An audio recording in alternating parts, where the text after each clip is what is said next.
निधन झाला। गोरोबा काकांनी अतिशय निष्ठेने आपले काम करायला लागले। त्या काळामध्ये जर एवढा गोरोबा काकाने भक्तीच्या स्वरूपामध्ये आपलं नाम कमवलं आणि मडके बनवण्यामध्ये एवढी निष्ठा दाखवली। निष्ठावंत भाव भक्ताचा स्वधर्म निर्धार हे वर्म चुकू नये अशा प्रकारे गोरोबा काका सेवा करायला लागले। सगळीकडे बातमी पसरली। धाराशिव जिल्ह्यातील कळंब तालुक्यातील तेर हे गाव आहे बाबा, आणि त्या तेर गावाची इतिहासात नोंद आलेली आहे। ते तेर गाव असणार सगळ्या धाराशिव जिल्ह्यामध्ये बाबा बातमी पसरली की मडकं घ्यावं तर गोरोबा कडूनच घ्यावं आणि गोरोबा कुंभाराकडूनच मडकं घ्यावं अशी बातमी त्या ठिकाणी असणार त्या परिसरात पसरली बाबा।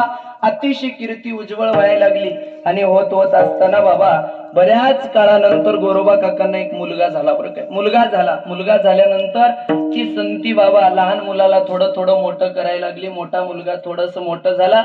एका दिवशी आईला पाणी आणायचं होतं। आईनं आपल्या मालकाला सांगितलं देवाची सेवा करतात, पूजा करत करत करत एवढ्या लेकराकडे पण लक्ष असू द्या, म्हणून तिनं सहज पाण्याला निघून गेली बाबा। गोरोबा काका पूजा करत करत भजनामध्ये एवढं तल्लीन झाले, अतिशय मग्न झाले बाबा।